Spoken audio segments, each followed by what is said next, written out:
अस्सलाम वालेकुम नाज़रीन, प्रोग्राम ख़बर और तजिया के साथ मैं हूं मुज़म्मिल सरवर्दी। आज चीन के नायब वज़ीर आज़म पाकिस्तान में हैं। हम सी पैक के 10 साल पूरे होने पर जश्न मना रहे हैं। क्या जश्न है, समझ से बालातर है। अगर देखा जाए तो हमने इन 10 सालों में सी पैक में क्या खोया और क्या पाया, किस हद तक कामयाब रहे, किस हद तक नाकाम रहे। देखा जाए तो आज पाकिस्तान पर मजमूई कर्ज़ों का 30% चीनी कर्ज़े हैं। अगर सी पैक सिर्फ कर्ज़े बढ़ाने के लिए था तो हमने 30% कर्ज़ा चीन से हासिल किया हुआ है, और अगर हम डिफ़ॉल्ट कर सकते हैं तो उसका सबसे बड़ा ख़तरा चीनी कर्ज़े हैं।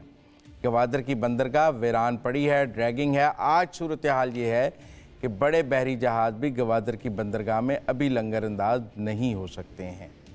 बिजली जो हमने लगाई उसके भी पैसे चढ़ते जा रहे हैं, और हम चाइनीज़ IPPs के भी कोई $1.25 अरब के मकरूज़ हैं। देखा जाए तो हम सी पैक के तहत कोई भी इकनॉमिक ज़ोन 10 साल में नहीं बना सके, कोई सनत नहीं लगा सके, और ऐसा कुछ नहीं कर सके जिसको सी पैक की बड़ी कामयाबी कहा जाए।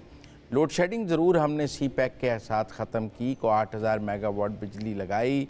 वो बिजली इतनी महंगी है, आज हमारे गले में है। पर अगर बिजली ना होती और अंधेरे होते तो फिर एक सवाल था कि बिजली होनी तो चाहिए थी, चाहे जितनी भी महंगी होती। ये तमाम सवालात सी पैक के इर्द गिर्द घूमते हैं। हम इसी पर आज बात करेंगे। मेरे साथ मेरे दो मुस्तकिल मेहमान अंबर शमसी और आमिर अहमद खान साहब होंगे। इन दोनों से हम प्रोग्राम के पहले हिस्से में सी पैक के हवाले से बात करेंगे। थोड़ी बात मैंने कर दी है, बाकी गुफ्तगू जैसे जैसे चलेगी वैसे वैसे करेंगे। कोई फॉर्मल टॉक शो भी नहीं है और कोई फॉर्मल एनालिस्ट का शो भी नहीं है कि हम कह सकें। तो हम पहले अंबर शमसी की तरफ चलते हैं। अंबर, आप सी पैक के 10 साल को कितने कामयाब और कितने नाकाम समझती हैं?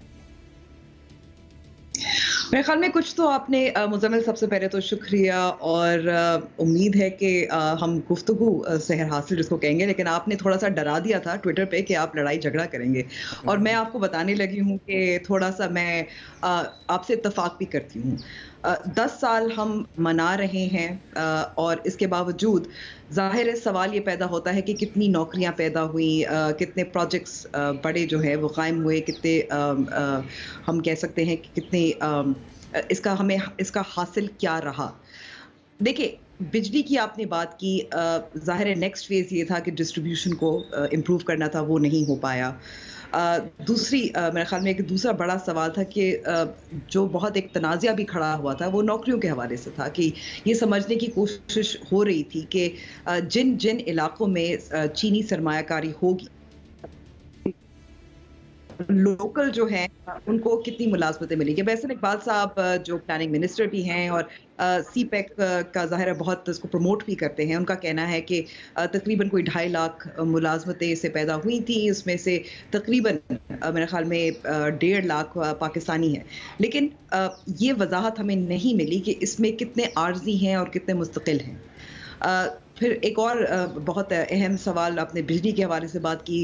दूसरी तरफ हम कर्ज़ों की आपने भी बात की। ज़ाहिर है एक वक्त भी हमें याद है जब 2013 में सी पैक और फिर उसके बाद उसका ऐलान हुआ था। ऐसा वक्त था पाकिस्तान के लिए जब दहशतगर्दी के हम जकड़ में थे, कोई सरमाया कर नहीं पा रहा था। उस वक्त भी ये सवाल पैदा हुआ था कि जो गेम चेंजर जिसको कहा जा रहा था, बहुत बढ़ा चढ़ा के हमें बताया गया था कि ये तो दुनिया बदल देगा। सी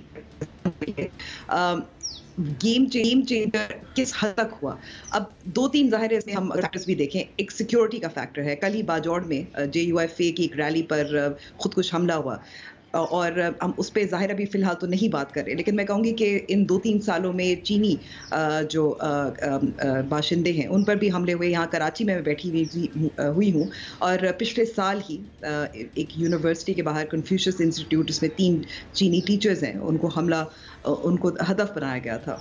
सो सिक्योरिटी कंसर्न्स भी बहुत रहे हैं, और एक जो मगरिब की तरफ से एक कंसर्न एक और रहा है, वो है कि हमने कितने कर्जे लिए हैं। आपने 30% बताया, वो भी दुरुस्त बात होगी, और रोल ओवर भी होते रहते हैं, इसमें बहुत सॉफ्ट लोन्स भी हैं, इसमें बहुत सारी बातें। लेकिन एक शफाफियत के हवाले से जो सवाल शुरू में उठाए गए थे कि पाकिस्तानी हुकूमत ने क्या बेस्ट टर्म्स नेगोशिएट की थी, क्योंकि उस वक्त हालात इतने ख़राब थे। उस पे भी हमें बहुत जो सहाफ़ी सवाल करते थे उनको भी हदफ बनाया जाता था हुकूमत की जानिब से। तो मैं कहूँगी कि ये जो असेसमेंट है सीपैक के हवाले से ये अहम है, और मैंने इंडिपेंडेंटली इसकी असेसमेंट पाकिस्तान के अंदर नहीं देखी, क्योंकि बहुत बार बताया जाता है कि हम इस पे सवाल नहीं उठा सकते। लेकिन दूसरी तरफ मैं कहूँगी कि जो चीनी नायब वज़ीर आज़म है उनकी आमद भी लेकिन बहुत अहम है, और वो इंटरनेशनली और डोमेस्टिकली है। शहबाज शरीफ वज़ीर आज़म शहबाज शरीफ साहब के लिए भी है कि थोड़े दिन रह गए उनकी हुकूमत के लिए, और चीनी नायब वज़ीर आज़म आए, सीपैक के बारे में बात हुई। इससे पहले भी जब 10 साल मनाए जा रहे थे बहुत सवाल उठ रहे थे कि कौंसलेट लेवल या सफारती सतह पर वो एक बड़े डिग्निटरी को की यहाँ पाकिस्तान में उन्होंने सेलिब्रेट नहीं किया। शायद यही वजह सेलिब्रेट नहीं किया क्योंकि उसके फल हमें अभी तक 10 साल में नज़र नहीं आए। लेकिन मेरे ख्याल में कि ये वज़ीर आज़म शहबाज शरीफ के लिए एक बड़ा एक सक्सेस भी कहा जा सकता है। आमिर साहब, सी पैक को दो हिस्सों में देखता हूं मैं, एक 2013 से एक 2018 और एक 2018 से 2022। हमें बताया गया कि बहुत सी चाइनीज़ इंडस्ट्रीज़ पाकिस्तान आ जाएंगी इस गेम चेंजर के साथ। ईस्ट चाइना को बहुत ज़रूरत है गवादर की। उन्होंने अगर ईस्ट चाइना को तरक्की देनी है तो उनको इस तरफ की सी पोर्ट चाहिए, गर्म पानी चाहिए। उनके जापान के साथ जो आइलैंड्स के डिस्प्यूट हैं उसके लिए अल्टरनेट रूट चाहिए। पर इंडस्ट्री तो सारी वियतनाम चली गई, एक भी इकनॉमिक जोन हम ना बना सके, कर्जे चढ़े। कोई ऐसी इंडस्ट्री, कोई ऐसा गेम चेंजर आपको 10 साल में नज़र आया कि हम वाकई सी पैक को गेम चेंजर कह सकें? देखिए जी, बात यह है कि वो सी पैक जो है वो उसी तरह का गेम चेंजर अभी तक हमारे लिए साबित हुआ है जिस तरह से मदीने की रियासत।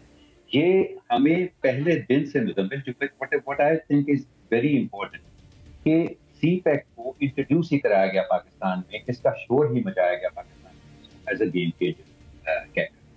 लेकिन वो किस तरह से गेम चेंजर होगा उसकी तफसील में कोई हुकूमत, चाहे वो नवाज शरीफ साहब की हुकूमत हो जो कि बहुत बढ़ चढ़ के कहती थी कि हमारा हमने शुरू किया है और उसकी मुकम्मल ओनरशिप लेना चाहती, ना तो उन्होंने बताया कि किस तरह से चेंज करेगा ये, वो क्या होगा सी पैक के तहत जैसे गेम, और ना ही उसके बाद आने वाली हुकूमत जो है उसके दौर में तो हमने देखा कि ये इतनी प्रायोरिटी भी नहीं रही सी पैक के उसके ऊपर वक्तन फवक्तन बात। सो इट इज एक्चुअली, अगर आप इसको थोड़ी सी भी इसकी तफसील में जाएं सी पैक, तो यहाँ जो उन्होंने हिंटें करा करा के और छोटी मोटी इंफॉर्मेशन हमें दे के यहाँ एक तासुर कायम किया गया कि पाकिस्तान के अंदर जो है वो एक सनती इनकलाब आएगा, इसके जरिए एक ट्रांसपोर्ट का लिंक इस्टेब्लिश होगा पुंजरा पास से लेके गवादर तक, उससे चले हमें बरादरी तो मिलेगी लेकिन फिर उससे एक नया इंडस्ट्रियलाइजेशन का दौर शुरू होगा। लेकिन अगर आप ये सी पैक एक बड़े प्रोजेक्ट, एक ग्लोबल प्रोजेक्ट का हिस्सा इनिशिएटिव PRI है जिसमें पाकिस्तान का भी एक हिस्सा है जिसको सी पैक का नाम है, अगर आप उनकी तफसील में जाएं तो इसमें एसेंशियली चाइना की एक ख्वाहिश और किसी हद तक उनकी जरूरत जो है वो बुनियादी तौर पर पाकिस्तान की ज़राअत को मॉडर्नाइज करना। ये बात बहुत कम लोग जानते हैं कि उनका जो, और यहाँ इसकी बात बहुत कम होती है कि उनका जो फंडामेंटल ऑब्जेक्टिव है पाकिस्तान में वो पाकिस्तान की ज़राअत को मॉडर्नाइज करना है, जिससे चीन का ख्याल है कि पाकिस्तान का फायदा होगा ही होगा, लेकिन उससे चाइना का भी उससे फायदा होगा। अब उसके अलावा सी पैक को इस्तेमाल करके हम अपने लिए जो कुछ भी कर सकते हैं वो है पाकिस्तान हुकूमत की जिम्मेदारी। सी पैक का मतलब ये हरगिज नहीं है कि चाइना हमें अलिफ से लेकर ये तक लिख के देगा कि देखिए ये सड़क अब यहाँ से जहाँ गुजरनी है तो यहाँ पर आपको ये करना है, यहाँ पे दुकान खोलनी है, यहाँ पे आपको इंडस्ट्री बनानी है, यहाँ पर आपको ये करना है। वो आपको एक अपॉर्चुनिटी प्रोवाइड करना है अपने मुल्क के अंदर एक खास तौर पे जो उसका ईस्टर्न कॉरिडोर है, जो उसका वेस्टर्न कॉरिडोर है, उसके एक ऐसे एरिया के अंदर जिसके बारे में अभी आपने चंद दिन पहले ही FBR के फॉर्मर चेयरमैन के इंटरव्यू में जो उन्होंने कहा है कि देखिए जब हमने स्मगलिंग की रोकथाम की कोशिश की बलूचिस्तान के अंदर तो हमें बताया गया कि वहाँ लाखों लोगों का रोजगार जो है वो स्मगलिंग से जुड़ा हुआ है, और जब तक हम उनको कोई अल्टरनेटिव नहीं दे देते, हम इसके बारे में अगर हम कुछ करेंगे तो वो उन लोगों के साथ जाती होगी जिनके पास और कोई काम है ही नहीं। तो जब तक ये तफसीलात जो कि पाकिस्तान ने खुद तय कर, वो चाइना ने हमारे लिए तय नहीं करती, वो हमने खुद बताना है और खुद फैसले करते हैं कि ये हम इसके साथ क्या करना चाहते हैं। जब तक वो फैसले नहीं होंगे और उसकी तफसीलात सामने नहीं आएंगी, तो ये सीपैक जो है ये नारे से इसकी हैसियत जो है वो आगे नहीं बढ़ती। जी नहीं, पर आप देखें ना, हम तो कहते हैं सीपैक का न्यूक्लियस गवादर है और हम 10 साल बाद अब गवादर को बिजली और पानी दे रहे हैं। आप कोई सी पोर्ट सिटी का तस्वुर है बगैर बिजली और पानी के, कि जहाँ पानी नहीं होगा, जहाँ बिजली नहीं होगी, वो पोर्ट सिटी होगा पाकिस्तान का, और हम कह रहे हैं कि वो पाकिस्तान का मेन पोर्ट सिटी बन जाएगा, जबकि ना वहाँ बिजली है, ना पानी है, ना सिक्योरिटी है, ना सड़कें हैं, ना कुछ है। आप गवादर चले जाएं तो चेक पोस्टें हैं। तो क्या मेरा मतलब 10 साल में तो हम पानी बिजली नहीं दे सके तो हमने क्या देना था? देखिए, अगर आप देखें मुजफ्फर भाई, हमारे पास अगर विजन नहीं है ना, तो फिर हम कुछ भी नहीं दे सकते। 10 साल का अर्सा तो 20 साल हो जाए, 30 साल हो जाए, 40 साल हो जाए, वो बोर्डिंग लगे हुए हैं। विजन नहीं हकीकत, इश्तिहार है, विजन नहीं हकीकत। आप कह रहे हैं विजन नहीं हकीकत नहीं। हाँ जी, तो हकीकत तो अभी आपने बयान कर दी ना कि हकीकत तो ये है कि ना वहाँ पे बिजली है ना वहाँ पानी है, ठीक है ना। तो अगर इसको आप इस हकीकत को अगर आपने बदलना है, जब तक आप एक विजन सामने नहीं लेकर आएंगे, उस विजन के ऊपर पाकिस्तान के तमाम स्टेक होल्डर्स जो हैं उनका एक कंसेंसस नहीं डेवलप करेंगे और अपने अंदर वो काबिलियत नहीं पैदा करेंगे जो कि उस विजन को अमली जामा पहना सके, तो फिर तो बातें ही है ना।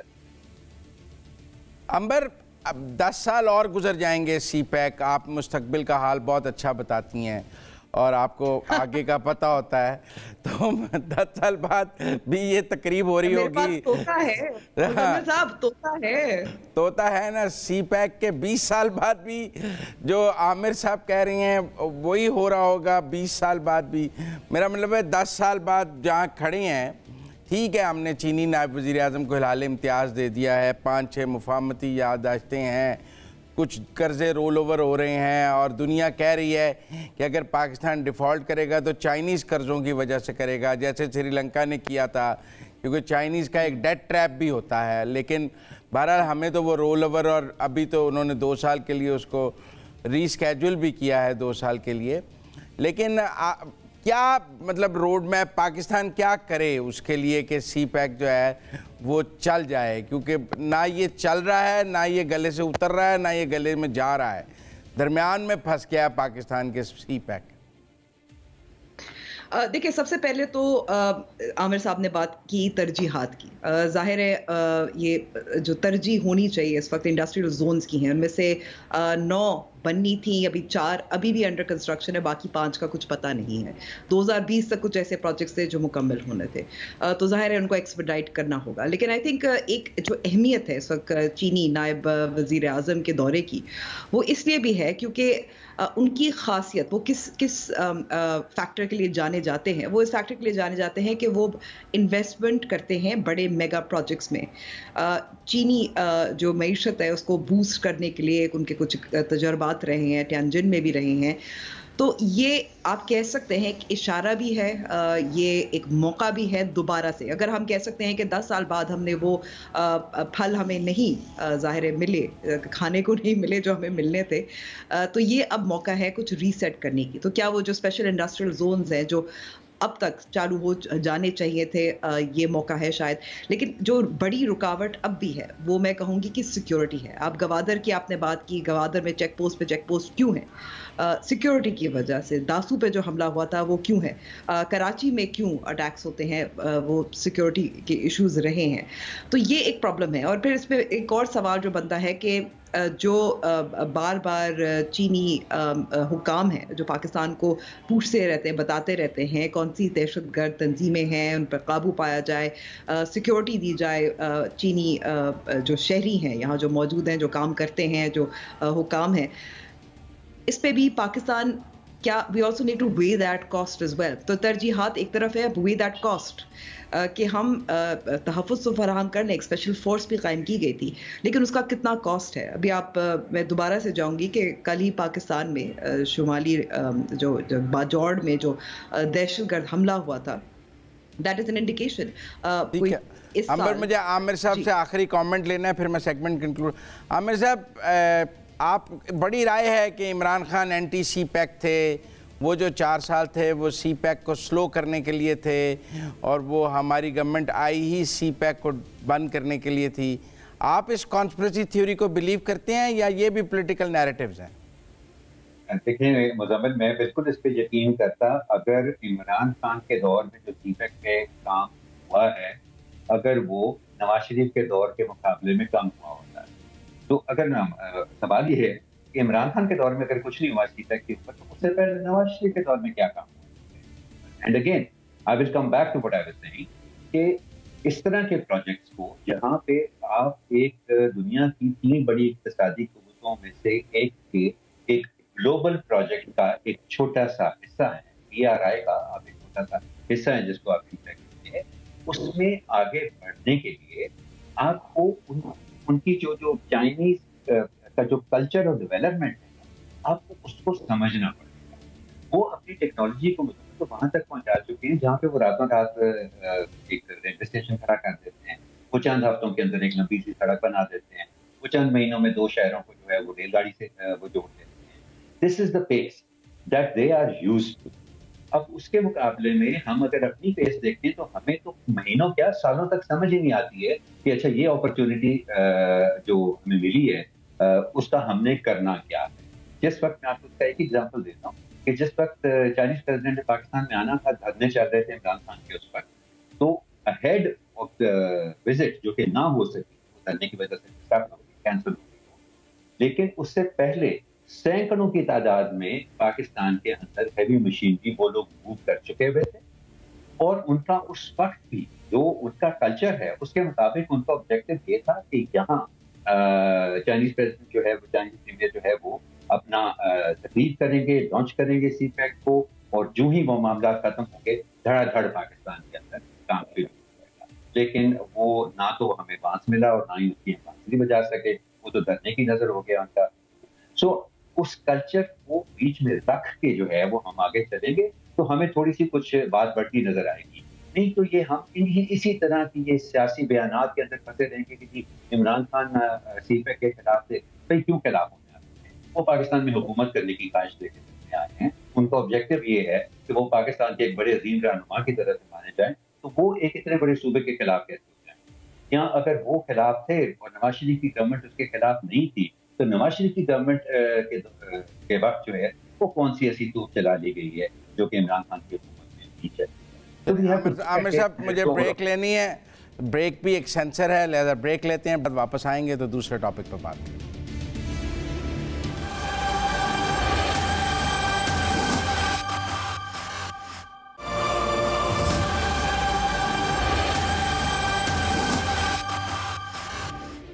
ब्रेक के बाद खुशामदीद नाज़रीन। आजकल मुल्क में जो सबसे बड़ा मसला है वो है निगरान हुकूमत और नवाज़ शरीफ की मुल्क में वापसी।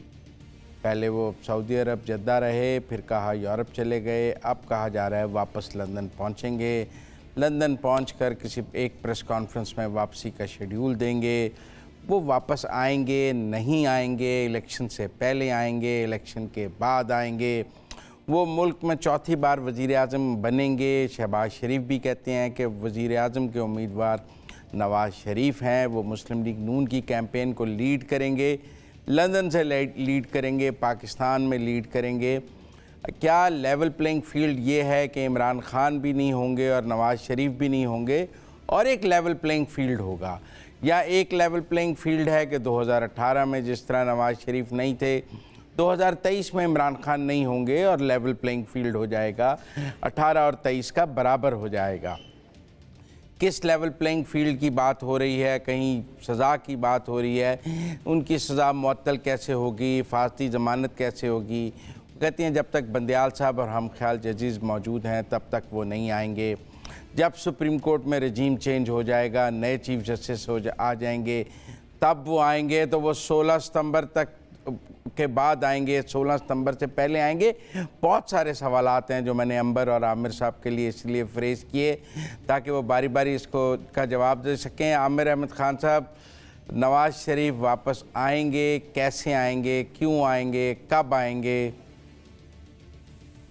मुझे अगर तो वो अपनी सियासत के बारे में और अपने साथी पाकिस्तान के अंदर अपने मुस्तकबिल के बारे में सीरियस है तो पाकिस्तान को हमें आना होगा। एक काम बाकी सब कुछ छोड़े, इमरान खान ने क्या किया और क्या नहीं किया, एक काम जो इमरान खान ने कर दिया है वो कौम में वो ये शऊर ले आए हैं कि ये पाकिस्तान की लीडरशिप जो है बराह रास्त कनेक्शन अपनी आवाम के साथ या उन लोगों के साथ जो उनको वोट देते हैं वो कैसा है, उसकी नौइयत क्या है।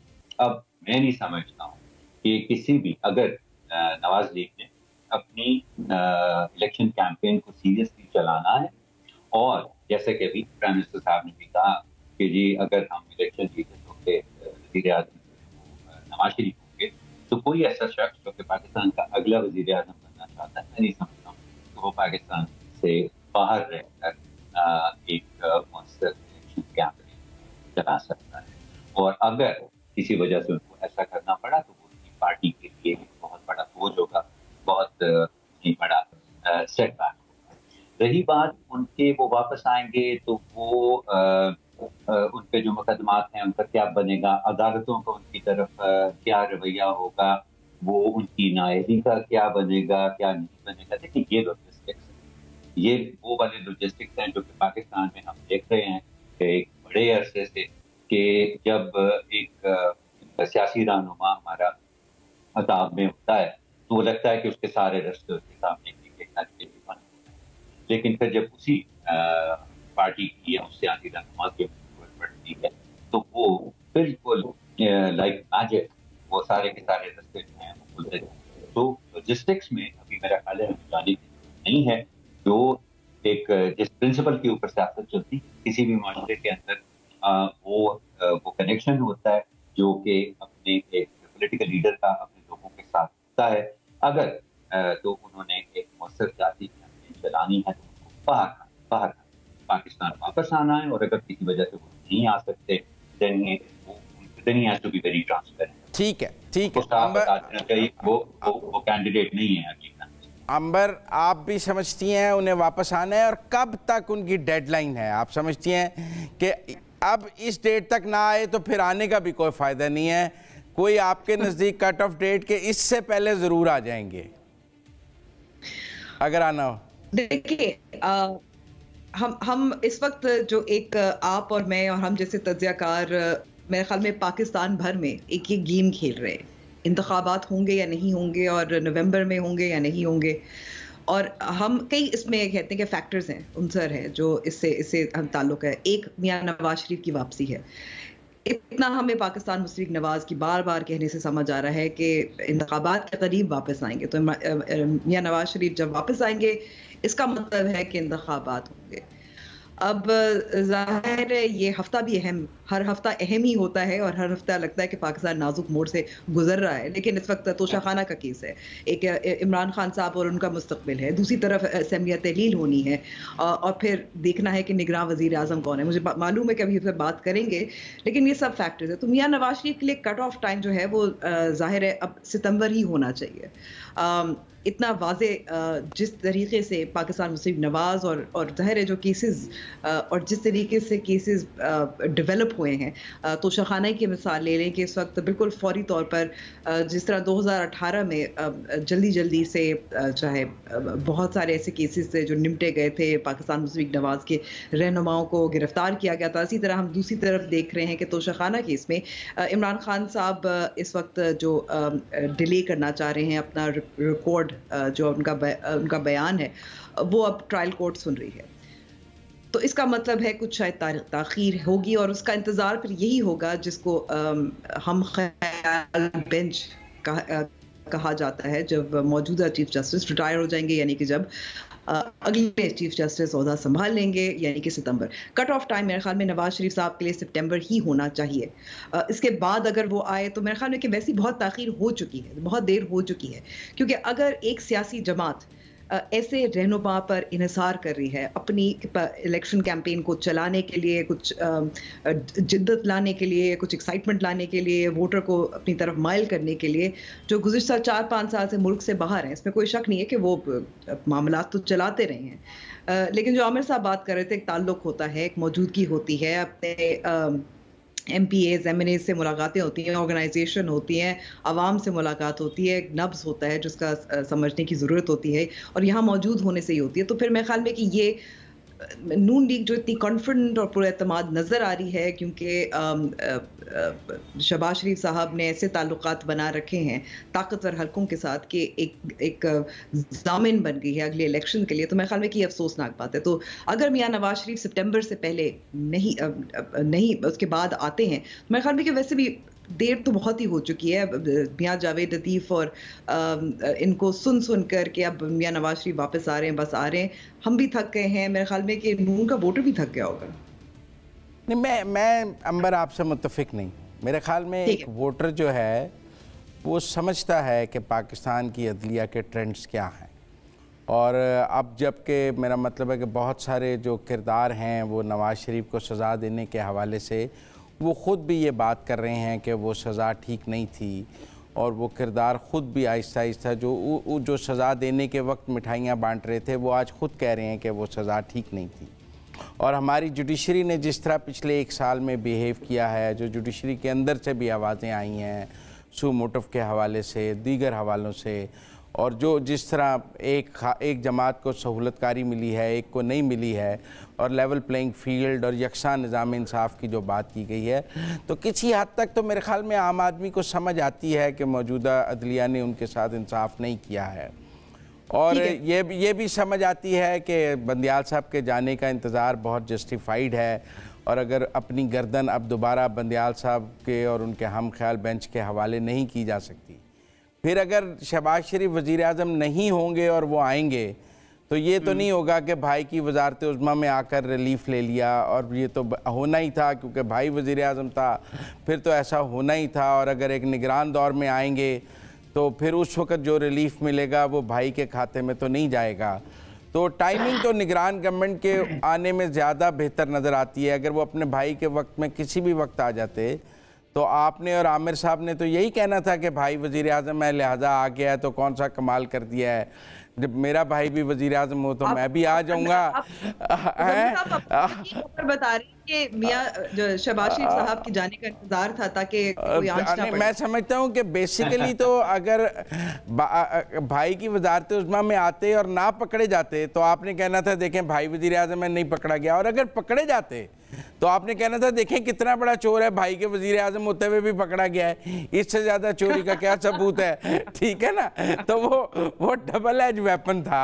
अगर वो भाई की वजारत उज़्मा में आते कि हर दोनों तरफ कुछ भी कर लेते तो आप दोनों तज्जियाकार जो है मुत्तफिक नहीं हो सकते थे। मुझे लगता है आपके पास ऑल्टरनेट दलाइल मौजूद रहने थे, तो लिहाजा बेहतर यही था कि वो एक न्यूट्रल गवर्नमेंट के होते हुए आएँ और एक न्यूट्रल अदलिया से कोई अपने लिए रिलीफ लें, तो वो ज़्यादा बेहतर उनके लिए पॉलिटिकली नहीं होगा बजाय इसके कि वो ऐसे माहौल में आएँ। आखिरी एक लाइन में आप कमेंट करें तो फिर मैं आगे चलूँ।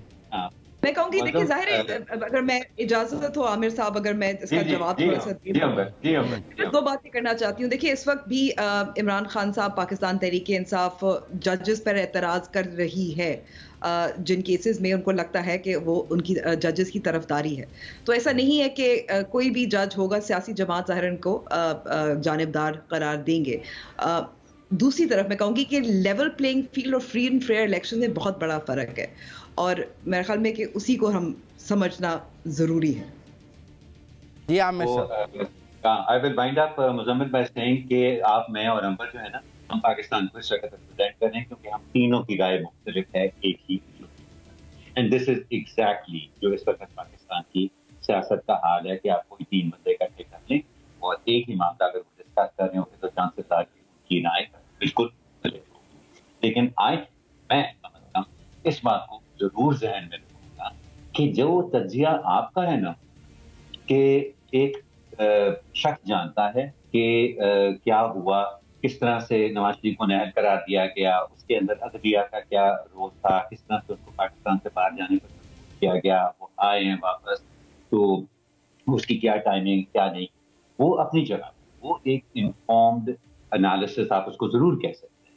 लेकिन जब इंतखाबात का वक्त आता है ना, हमने ये देखा है मतलब बार बार कि लोग यहाँ से नहीं, लोग अपने दिल से बोलते हैं, और दिलों का इस वक्त लोगों का क्या हाल है वो दिलों में आना थोड़ा सा मुश्किल है। सो आई डोंट थिंक कि ये तो बहुत क्लियर कट सिचुएशन है for any one political party, regardless के अदालती या कानूनी सूरत हाल leading up to the election क्या। बहुत शुक्रिया अंबर शमसी और बहुत शुक्रिया आमिर अहमद खान साहब बात करने का। नाज़रीन, आपने हमारा आज का प्रोग्राम देखा, अपना फीडबैक ज़रूर हमें दीजिएगा। आज तक के लिए इतना ही। अपने मेज़बान मुजम्मिल सरवरदी को इजाज़त दीजिए। अल्लाह हाफ़िज़।